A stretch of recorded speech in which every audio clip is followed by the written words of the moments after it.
Thank you so much for joining us today for our webinar in our Critical Issues in Women's Health webinar series. Today's webinar is titled The New Longevity: How Social Innovations Are Enabling Lifelong Changemakers. This webinar is brought to you by the Women's Caucus, an official relationship with the American Public Health Association.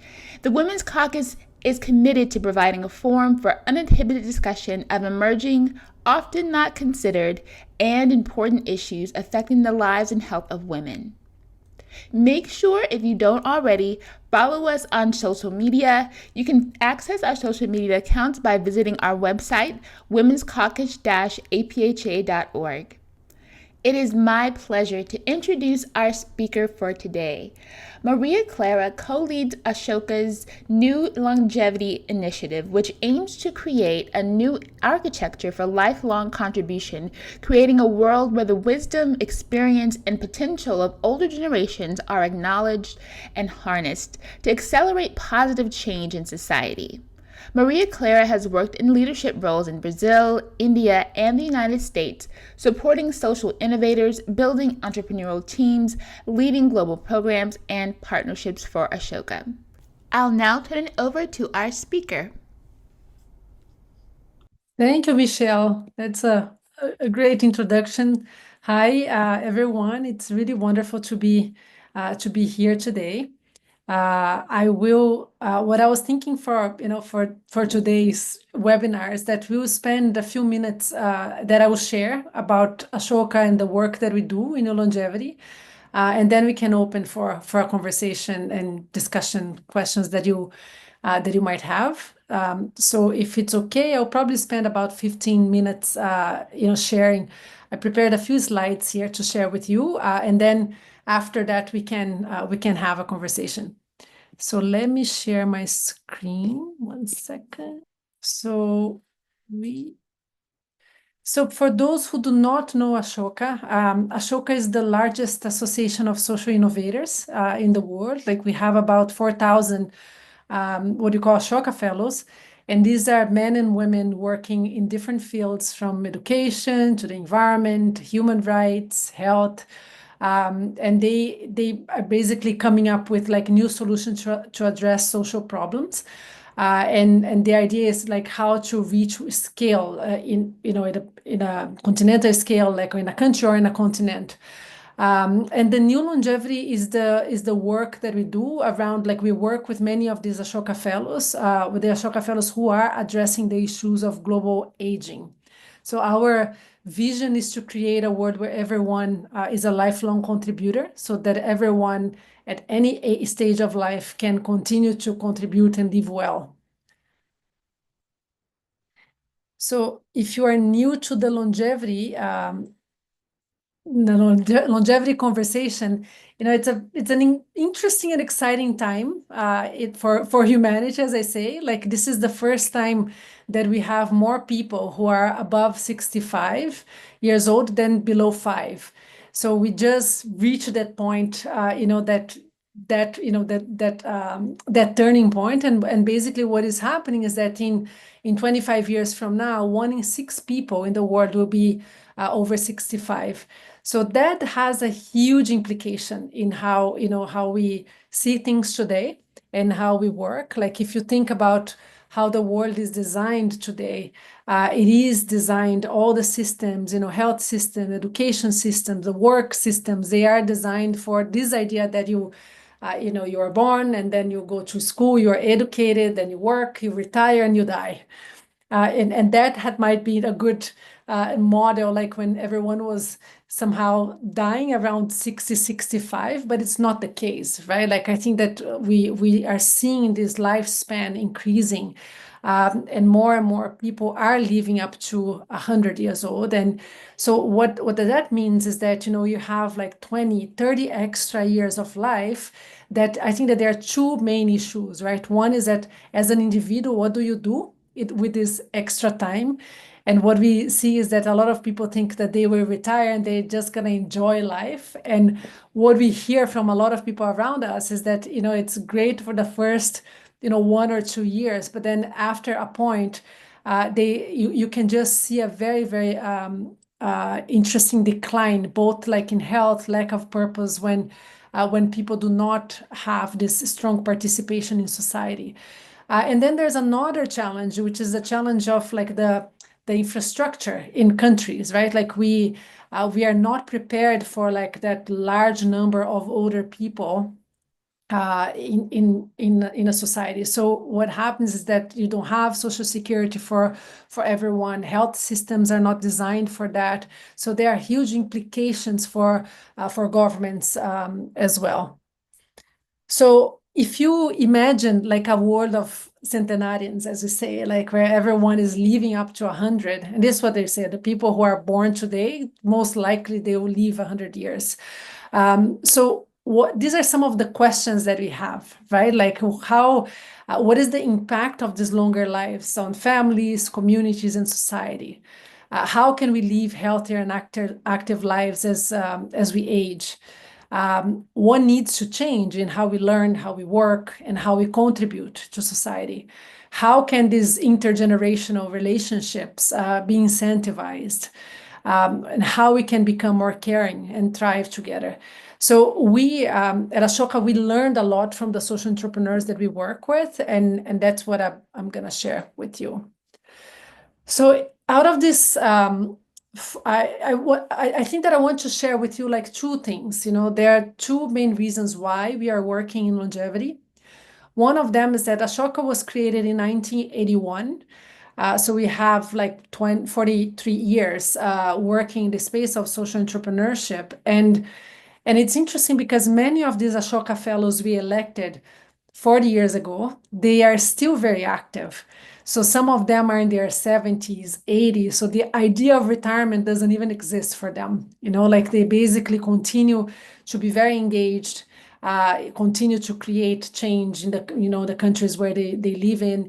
So one thing that we learned was that, there's something very special about these people who do not necessarily see, old age as that, at that time in life that you will stop contributing, right? Like, so, and we can see, that they are thriving, like their health is good, like they have meaning, they have purpose, they have a very large community of people around them.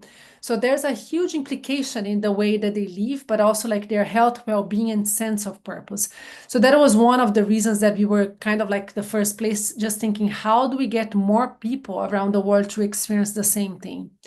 The other thing that we see is that, every single year we elect about 150 Ashoka Fellows globally. And when we see that many of these Ashoka Fellows, they are working in one particular field, we know that there's a trend there. There's something emerging that we need to pay attention to. So in the last, like I would say, 8 to 10 years, we've seen more and more of these Ashoka Fellows working in the field of aging and longevity. So we started paying attention to them, like what is happening here, what kind of ideas that they are creating, kind of solutions that they are creating. So about 3 years ago, we decided to map 100, almost 100 of these Ashoka Fellows and understand very deeply what kind of work that they were doing. And what we found, like with these five main, patterns that their work is addressing.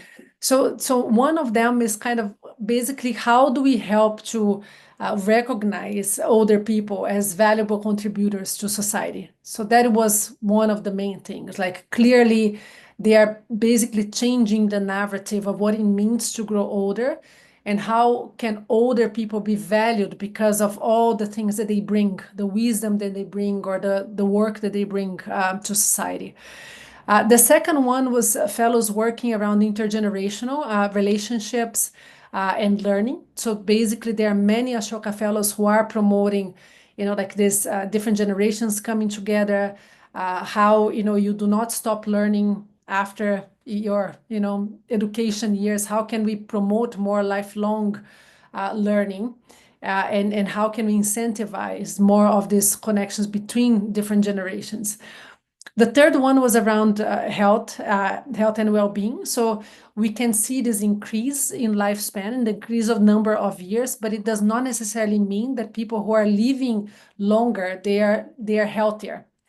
So what these Ashoka fellows are trying to do is to basically, how do you align health span and lifespan so people are aging well? So that is a very large number of Ashoka fellows working in this space. Then there's a fourth one that they are working around lifelong contribution, and is basically the idea that, and when I say contribution and work here, is not necessarily only paid work. There are many, many people who continue to volunteer, or grandparents who are caring for their kids. So they play a very important role in society. So these Ashoka fellows are engaging them, recognizing them, and showing the value that they have. And the fifth one is that, and many of these Ashoka fellows basically are working on this, is how, how can we change systems and policies and laws to make sure that we, this age diversity is recognized and valued in society. So I wanted to play two videos. So one, so just to give an example, two examples of Ashoka fellows that we have in our network and what they are doing. So we just collaborated with Brief But Spectacular for this program that they had with PBS in the US. So they produced like these videos of two Ashoka fellows that I want to share with you. Let me open here. Erica was one of my clients who had been under my care for just over 3 years during my formative years of working as a psychiatrist. And at a time when I thought Erica was doing well, I got this call from Erica's mother to tell me that Erica had taken her own life. The reason why Erica's mother couldn't come to the hospital with Erica was because Erica and her parents didn't have the $10 bus fare to get onto a bus to come to the hospital. And so I immediately started thinking, there has to be a way of taking mental health to the community. I didn't know what it was going to be, but that was really the beginning of the work that I do. In Zimbabwe, we have on average one psychiatrist for every 1.5 million people. After the tragedy of Erica, I came across these amazing grandmothers in a community close to the hospital where I worked. And I realized they are the custodians of the local culture, and they could very well be the entry point to evidence-based care in communities across the country. The 14 grandmothers were the first people I opened up to about Erica's death. The first thing that they did was pray for me. They broke into this soothing, melodic Shona song, which led me to just break down in tears. And after that, there was just silence. That actually resulted in me being able to talk freely about Erica's death. My understanding of psychiatry was really based on the education that I had received as a psychiatrist. The grandmothers, they changed the way I think about therapy. Friendship Bench is a brief psychological therapy delivered by trained community grandmothers from wooden park benches across Zimbabwe and beyond.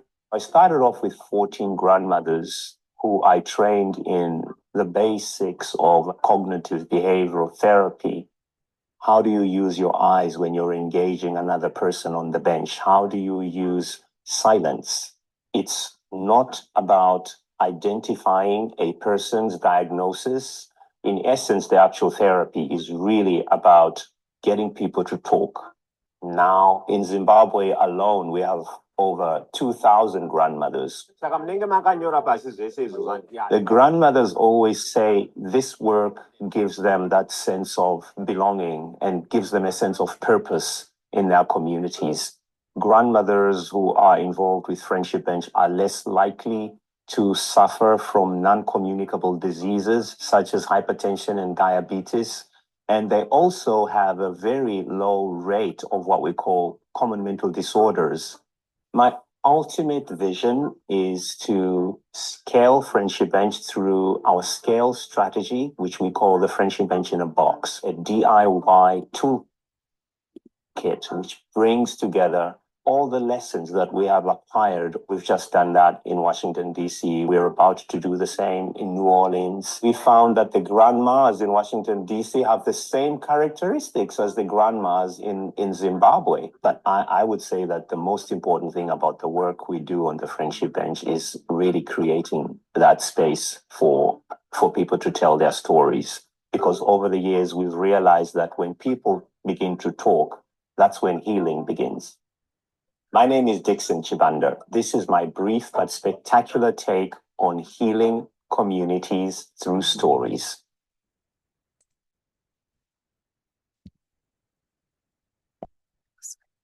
So Dixon is one of the Ashoka Fellows, and what is very interesting about his work, of course, that he's a psychiatrist and also work very closely with universities. So he's been tracking the impact of his work, mental health work, the places where these grandmothers they work, what is happening with the communities that they work with.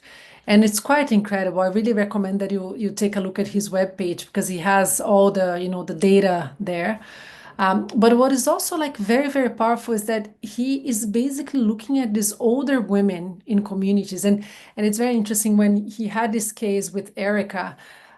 He basically said, like, if I want to address mental health issues in a country like Zimbabwe where you do not have psychiatrists, the only way to do this is to find people who can play that role in communities. And then he says, like, what is in every single community across the country? And then he said there's these older women, like these grandmothers, so they can play this role.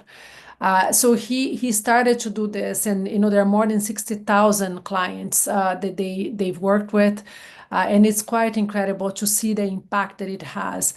But what we also love, like, it's the fact that he is basically looking at these grandmothers as incredible change makers in these communities, right? Like you don't see older people and you discard them because you think that they cannot play any role. It's quite the opposite. Like you basically look at them and say, look at the the role that they can play. They can continue to be active. They can continue to contribute. And one of the things that we are trying to look at Ashoka is that how do we quantify that? Like how do we showcase in terms of even the economic impact of having such women playing a role in society? What is happening there? So he's I strongly recommend that you learn more about what he's doing. The other example that I wanted to share is Jimena Abogabir from Chile. She's the founder of Travesti a 100, which is Journey to 100 is the translation. And I will share also like a video on her. Just a second. Jimena Abogavir is a co-founder of a Chilean organization dedicated to changing attitudes about aging. Tonight, she shares her brief but spectacular take on empowering people to live their best lives. We used to think of life in a linear way. A child is born and you stimulate so that he's brilliant. All this with the idea or the purpose to have a good job. And then you have a third stage where you rest. That's absolutely nonsense. My name is Jimena Bogaví. I'm very proud to say I'm 76 and I come from Santiago de Chile. I am a prototype of a linear life.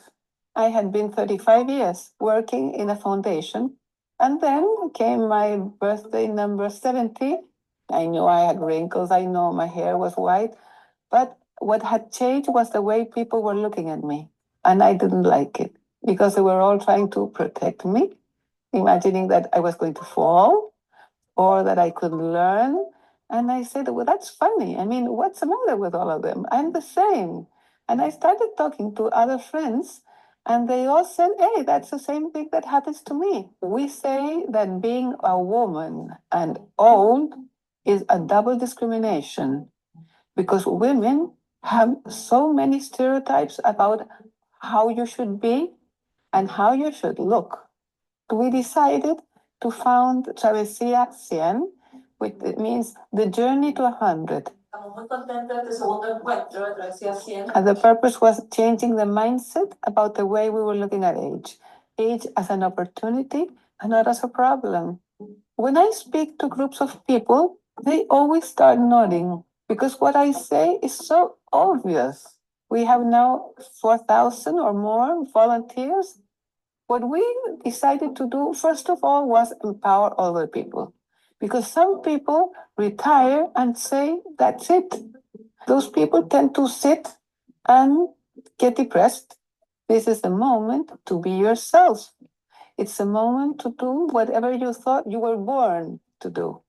One of the things we've done with companies is help them understand who are their new older clients, what we call silver economy. If you don't understand silver economy, you will probably try to serve older people with the stereotype you have in your mind as older people that are waiting to die, and that's it, which is not true. You're missing the point. People like me, certainly we're not young, but we are not elders. This is a sort of new generation in the middle. The other things we do is work with private companies to retain older people that are in their workforce so that they don't leave. Because if they leave, you will probably miss a lot of knowledge and experience they have. Some people attend our workshops and start studying a new career or join an NGO. What really energizes you? What makes you wake up in the morning with enthusiasm? Say, I have something to do. This is a wonderful period of time. How can I give back what I have received? What can I contribute to society now? And that's a very powerful message to be alive.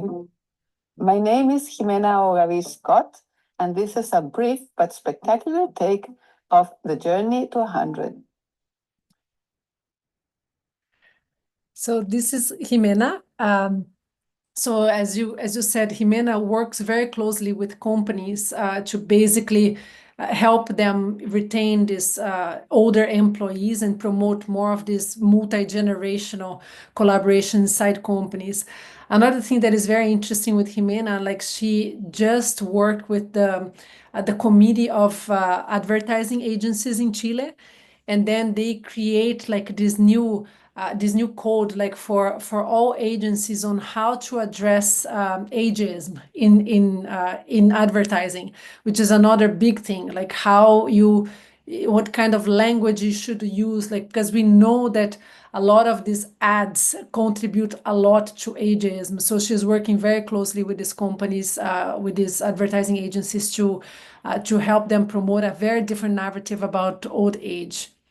So examples like, Jimena and Dixon are very good because it shows like, how the kind of ideas that social entrepreneurs are working on. Basically, it's not that they are also aging and they see, like what the importance of continue to contribute, but they are also trying to create and enable more systems that will allow this to happen. So we now in New Longevity, we are looking at three main areas that that our program is focusing on. So the first one is around health and well-being and caregiving. So how do we promote lifelong health and well-being and access to care? The second one is around contribution.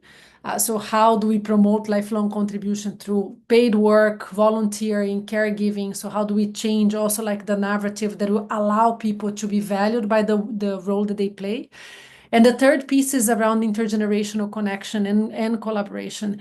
And here we are talking not only about, workforce, universities, cities, that have like this, that become these spaces for intergenerational connection, but also like how do we design like cities, age-friendly environments, so it goes also like from the infrastructure point of view, like how do we design spaces for this to happen.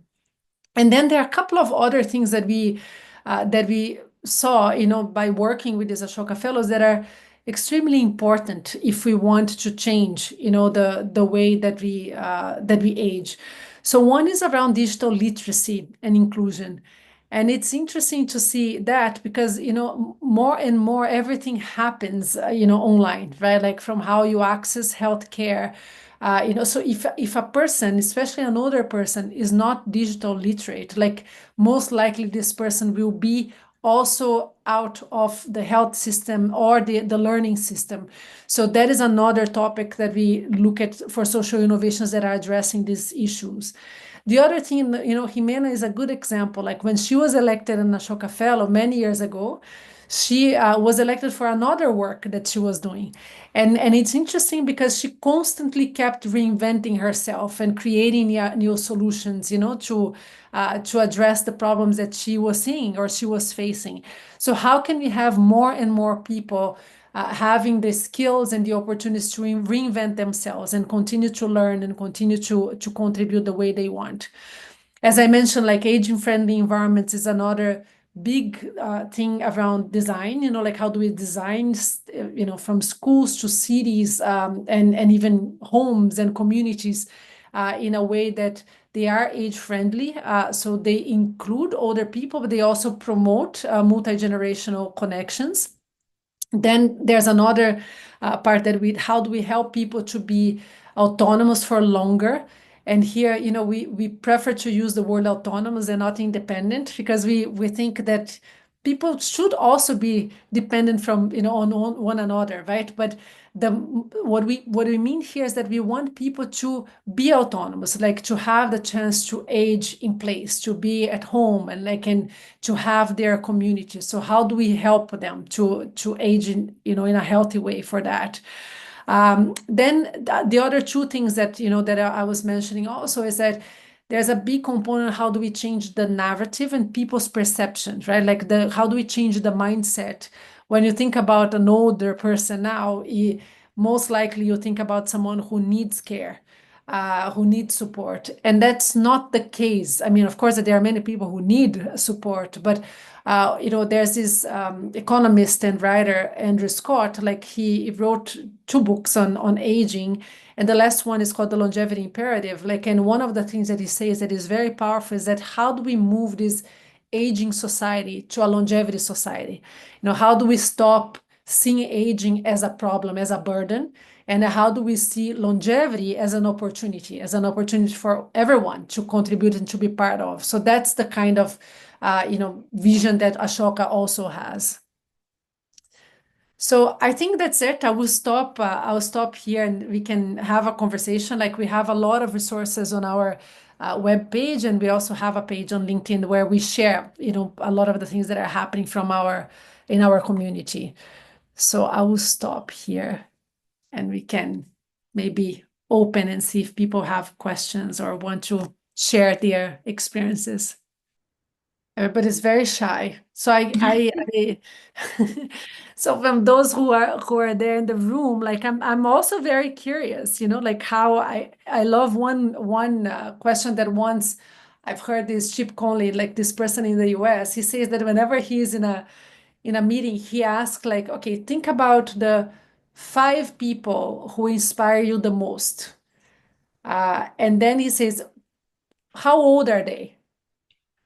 And it's very interesting, right? Because and then he says, if they're all the same age and around your age group, then there's a problem.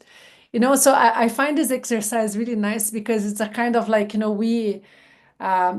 it's very important that we have people from all age groups, as friends, as, people that we count on, that we work with, so I'm very curious, like the people who are in the group, like how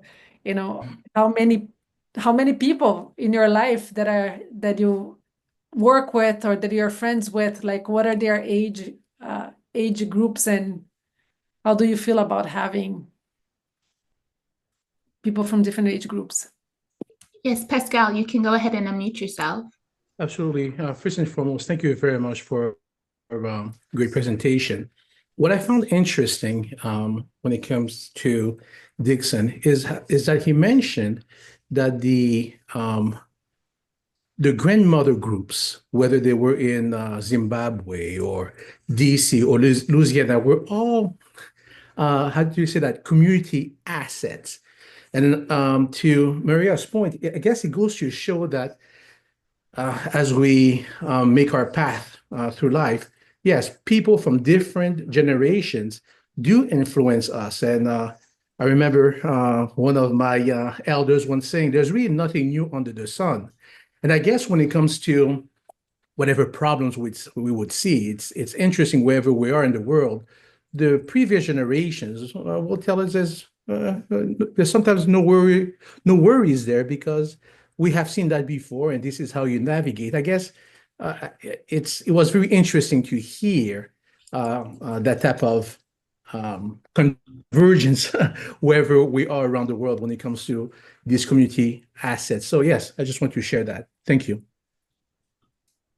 Absolutely, Pascal. And it's, and it's so interesting when he says, like the grandmothers in Zimbabwe, they are very similar to the grandmothers in in DC or in New Orleans, right? Like, and I'm in Brazil now. I'm Brazilian. I didn't mention this. I'm a Brazilian who lives in India, but I'm currently in Brazil. And it's it's something that I've been with Ashoka for 20 years, so I had the chance to visit communities where the social entrepreneurs work all over the world, and it's very similar, right? Like how the role that they play, like the things that they bring to society. But I think what I find is that it's not everywhere that they are recognized by the role that they play. Like in Brazil, for instance, if you go to a tribe, an indigenous tribe, and you ask a kid, what do you want to be when you grow up? They will say like an elder. That is the answer, right? Like, and if you go to some remote areas of India or in Africa, also like it will be the same. But if we think about like the cities or like in modern society, it's not necessarily like the way that we see. So how do we, start recognizing the role that these people are playing? I think it's very important.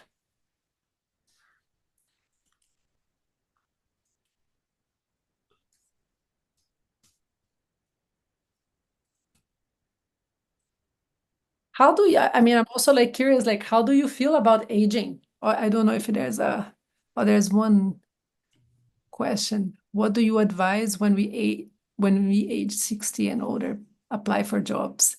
Do we share our age and highlight our experience, or do we not share? Of course, you should share. You should share your experience. Of course, let me just say this, right? It's work in progress, as I say. Ageism is still there. There are companies that are still, it's not that they are discriminating, but we do see that. But there's a very, very, very big movement around age-friendly environments. Even if you Google, like there are networks, for instance, in the UK, there's the Center for Aging Better that they certify the companies that commit to be age-friendly. So then there's a list of companies that sign a pledge, and then they have a set of like things that they do, to not to recruit, but also like to help. Because what happens with as people grow older is that most people, they want the flexibility. There are a lot of people, they do not want to work from 9 to 5 if you want to continue to work. They want to have that flexibility. So friendly companies are starting to adapt to that. So when you have this age-friendly environment, especially for companies, they sign this pledge, this agreement on what are the things that they are doing to be more age-friendly. And then it's quite nice to see, how this is being designed. And we are seeing a very like a growing number of companies signing for that. And we just can see that it's gonna continue to increase. But there are another thing that we are basically seeing is that how do you build your resume? And it's basically a way of showing the skills and the experiences that you have, that you brought, and that you can bring to this company. We have a very interesting Ashoka fellow in Italy that she works with. She has an organization called basically working with mothers and getting the skills that usually mothers develop by being a mother, and how do you translate this into skills that you can apply when you are working.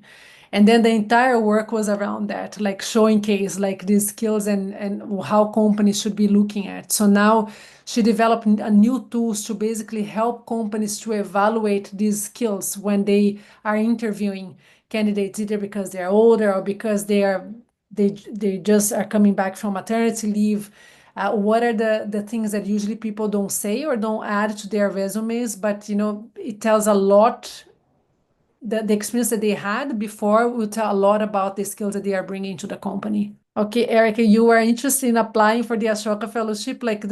You should go to the website. Ashoka has a very particular criteria for how who is an Ashoka Fellow, and you need to have an organization, a social organization that has an innovative model to address a social problem. So if you have that, I don't know what is your work, but if you have that, then you should definitely apply. And usually you apply online. But then there's a criteria there that we usually look at when we are selecting the Ashoka Fellows. And then the other question, what can employers do to attract and I am in an organization that would really benefit from experience and wisdom, but the current hiring practices are not very flexible. I'm going to ask my supervisor and human resources about the possibility of enabling alternative hiring practice. So let me, what I will do is that I'll share with you here. 1 second. Did I delete the question or? 1 second. I want to type an answer here, but I think the other question is not, here it is, type answer. This link here, let me know if all of you can see it. They have they are the ones who built this, the pledge for age-friendly environments. And there it's something that you can show with your companies, what kind of, how to look for candidates, how do you look at the process? How do you do the hiring process, in a way that is more age friendly? So there they describe really well, there's a guide for how to do this. And this one also is another, there's Age Friendly Institute, another one.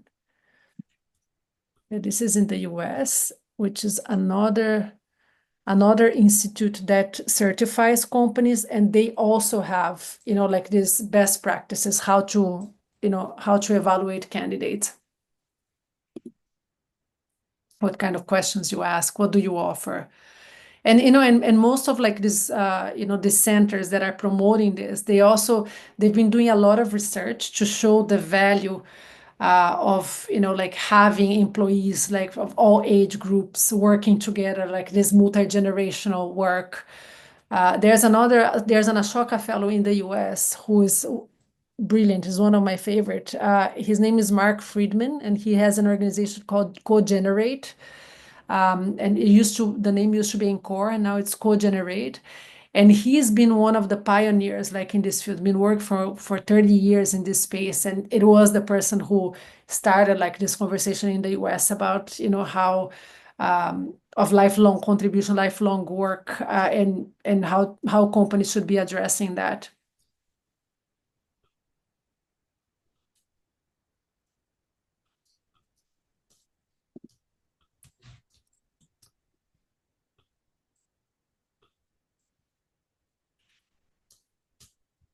Yes, Pascal, you can go ahead and unmute yourself. I'm sorry, I don't mean to monopolize. However, No, I you're see fine. the resources when it comes to our aging population. But a thought came to mind. There's still the responsibility of the individual, knowing that they're going to age, and knowing that the aging is not a finality. I have met many people throughout their journeys. Some of them are in their late 70s, early 80s, and those who were flexible and learned how to use a computer and their cell phone and their smartphones found themselves in a much better situation where they are than those who were very resistant to change. Yeah. And I think for all of us, as we're on our trajectory, remaining flexible to learn is also very important for the eventuality of being a little bit older and seasoned. Thank you. Exactly, you're absolutely right, Pascal. And one of the things that we see for the future is that we are in a generation that, you know, we were not necessarily prepared for that, right? Like, as I'm 46 now, as I was growing up, you know, there was still this idea that you study, you work, retire, and that's it, right? Like that, you know, that the linear process was there. So it was kind of like you were incentivized to learn in your 20s and your 30s, and then you're not incentivized to, you know, to go back and forth, you know, in this kind of learning, working, taking some breaks, going back to learn. But the new generation is quite different now, and we, you know, at Ashoka, we also look at this when we say lifelong change making or lifelong you know, well-being. Like, we are also talking about, like, how do we help even children to start practicing that, or young people to start practicing that, you know, so they know that the future is going to be very different. And I think it's already happening, right? Like, when we see jobs today, it's very difficult to imagine a person who's going to have one job, right? Like one career, like one thing that they're going to do for 40 years. You know, it's not going to happen. Like, so, you know, uh, learning these skills to learn, to continue to learn, is probably more important than learning one skill, right? Like, but so we basically say at Ashoka, like, how do you practice change making? Because that is the most important thing, that you're going to constantly change and constantly reinvent yourself and not be afraid of that. And I think that to what you described is that you, if you have that mindset, you're just going to be open to learn, to try new things, to meet other people, you know, to make mistakes, and but continue to be in this journey of learning.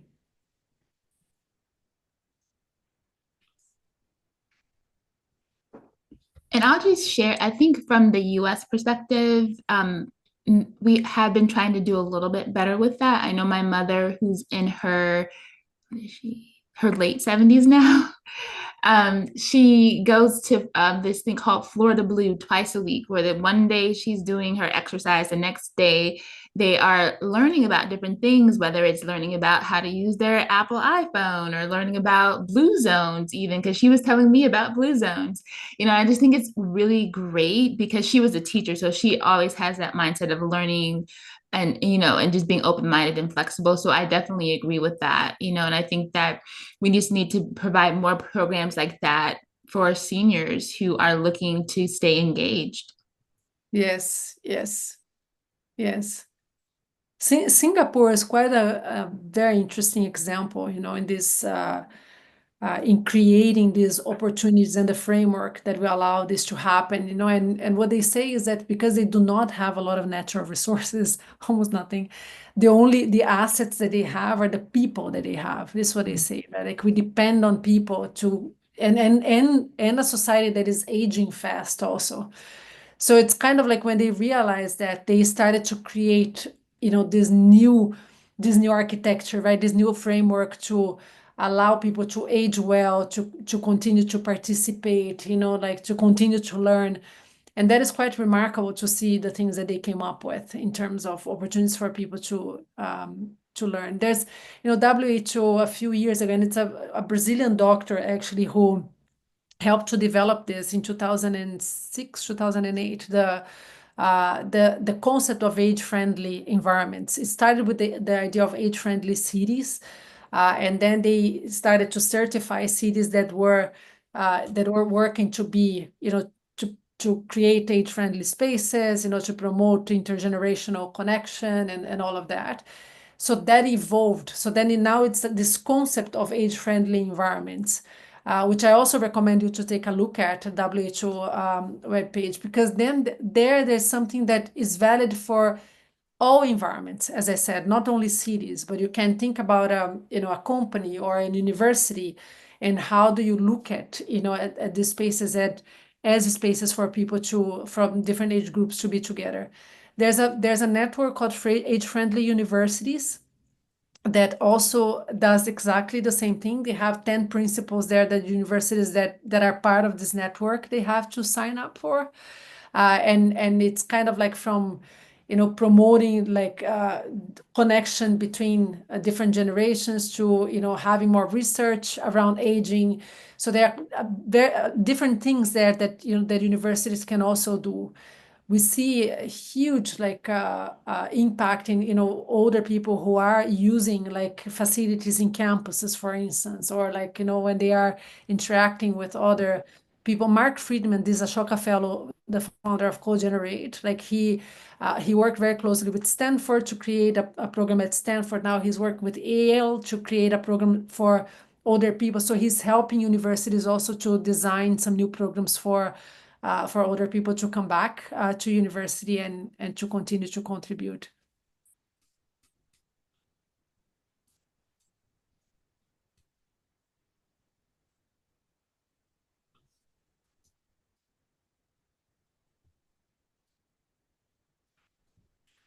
There are many areas also that we see.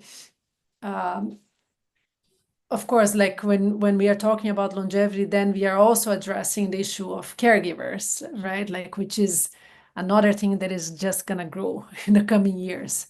Not only because people are aging, and many people will need more support, like they will need support, but also because like people in my generation now, we are caring for multiple generations, right? Like caring for your kid, your parents, your grandparents. So it is this, and in countries like, for instance, in India, it's a big issue, like because for generations, the kids were supposed to take care of their parents, but now they are paying for studies of their own kids, so they do not necessarily want to support the older parents and grandparents. So there are very big crises going on in the fabric of society on how they've been working for for many years. So how do we, what can we do there? So new models for for caregiving or for communities to play a role in and caring for one another, and then we are seeing a lot of ideas emerging there. Or how do we support more caregivers? So that is one topic that we are seeing also, like the growth, and we know that it's going to continue to grow. Another thing is that there's very little done with women. Menopause is a very important theme that we don't have a lot of studies, but it's shown that the impact that usually this age group from 45 to 55, what happens to women during this period, like both in terms of mental health issues, like some of the health decline, and they are not supported at all. So there's a lot of conversation around like how do we look at women at that age group, and what kind of support needs to be provided there, and how do we create more opportunities for women there as well. So as I said, I think that we are seeing the birth of like many subtopics of aging and longevity. But we are very excited. I think what I mentioned about Andrew Scott, like moving from aging society to a longevity society, it's a very big shift in mindset, right? Like that we are not seeing as a problem. We are seeing how can we see older people as part of the solution of what needs to happen for all of us to age well, right? Can we see them contributing for longer? Can we support their health so they can stay active? So there are all these elements of a longevity society that it's very important for us to incentivize.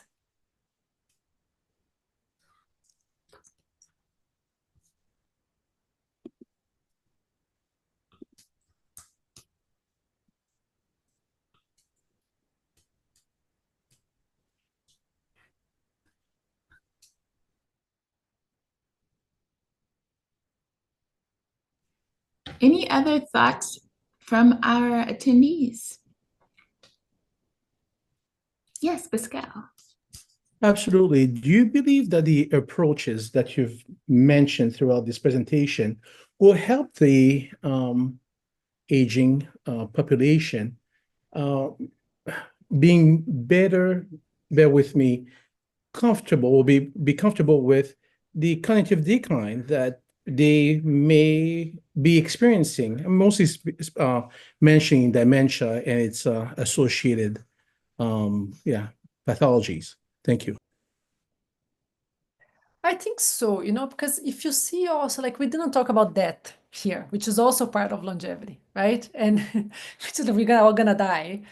I think one thing that we see in this community that we work with is that if we do not talk about it, or whatever, whenever we talk, it's always like a bad thing, and you're always scared, and you're always like, that is a challenge, right? Because you are constantly avoiding to be in that situation. So, and it's exactly what I'm saying. This aging society, until now, we are talking as a burden, right?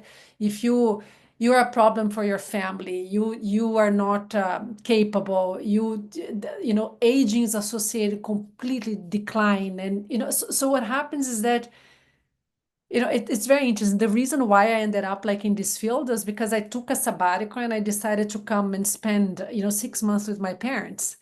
With them, I wanted my daughter to spend some time with the grandparents here. And it was very interesting for me to see the decline after retirement, like both in terms of the physical health, mental health, and this was around COVID time. Of course, there was that thing also. But what I could see, and they were always very engaged as volunteers, but it was kind of like suddenly you go from being okay to not being okay, and it's very, very fast. So we and everything is just like, oh, it's an age issue. They would constantly say, no, but it's you don't know, like it's just an aging issue. And it took some time to just basically say, no, just go back and exercise. Are you eating well? Are you exercising? Where's the volunteer work, the things that you are doing? And then suddenly they kind of bounced back, and they are doing fine now. So I think that there's something about us changing this narrative around, like what it means to age, that will help everyone to be open about, issues that they have, like, because they know that it's just part of life. And you, as a community, you are also, you're all addressing these issues. What we see, also like in this field, is that a lot of older people, they want to have their peers as people to talk to, so they get a lot of support from people who are their age groups. You see this quite often when you go to some of the senior groups, that they are learning together, they are exchanging. So we need to create more spaces for them to come together, because then you just see the others going through the same thing, and you are not seeing that it is only a problem. It's just part of life, and how can we support one another? I think that's the peer support is something that we are looking at, because you're right, Pascal. Decline will happen, like, and we all gonna die, that there's no question about that. But how do we go through this phase also, like, in a graceful way? I think that there's, without so much fear, and knowing that we can be supported and we can support others.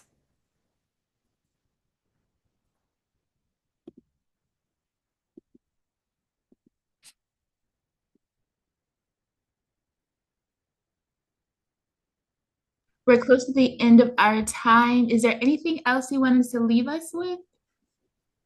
I would recommend, if you're on LinkedIn, just be there on our page, because we share a lot of like content, like, and ideas, and there are many opportunities for, things universities are doing, companies are doing. So we try to use that as a channel, like, to communicate with our network.